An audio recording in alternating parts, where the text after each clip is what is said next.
How does somebody actually choose a military attorney to work with? Well, initially they're either under investigation or they're criminally charged, right? So something comes up where they say, I need someone to assist me, because otherwise you're not just cross-shopping Amazon purchases with criminal defense attorneys. It just doesn't happen. And so when that happens, they're typically going to the free military lawyer or the JAG first. I mean, I advise that's probably the first stop you should take, because they're going to talk to the Trial Defense Service, the Area Defense Counsel, or the Defense Service Office. And some of those guys are really good. They're just young. And when I say inexperienced, it doesn't mean they're bad lawyers at all. They're just younger lawyers, right? And most of these are awesome men and women who have really taken a cool career path, the same one I did. So the real first stop is to talk with them and see if they can help you. Because maybe it's something that's pretty easy. Maybe it's something that is in their wheelhouse and something that can get resolved within the military system. And if you can do that, save the money, right? And let them take care of it. And you can do that in-house.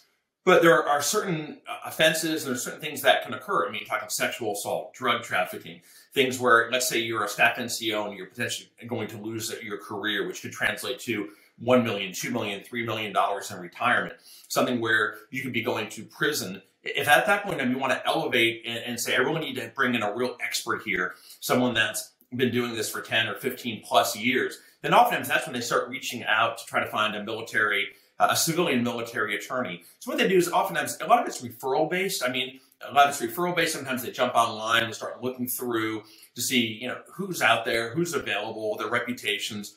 And when they start doing this initial research, and then they start contacting us and trying to find out who the best attorney for their case is. Should location matter though? I mean, because like you have gone from Hawaii back over to Florida, and now you're doing stuff like all over the world. So, I mean, I know your answer is, hey, I can go anywhere, but when you're looking for somebody, does location have a factor in it? I don't think it does. And the interesting thing about the military is I think you want someone from the outside. If you're stationed at Camp Lejeune, you don't want the local guy that's there all the time. Maybe he's hanging up a shingle right outside the gate. Everyone kind of knows him. They know his practices. They know what he does.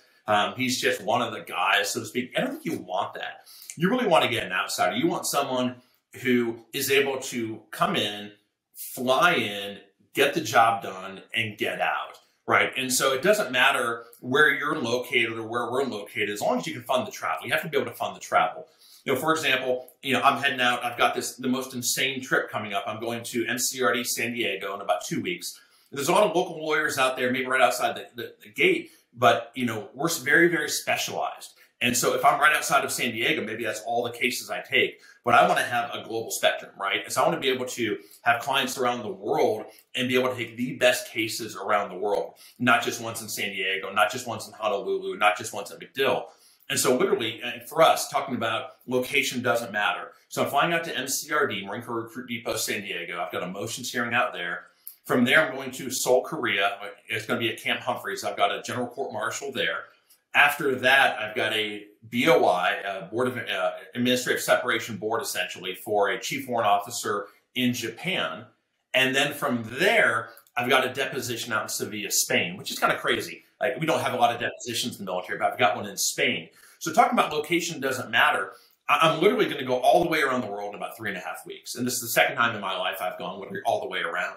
And so you want an attorney that has the ability to do that, because these are cases that we've picked where I think we can do a lot of good, where these clients truly need our help, and they need an outsider here. They really do. And so if you've just got someone that's local, I think I actually warn against that, because they get very familiar, and familiarity breeds contempt, right? Or content, I should say.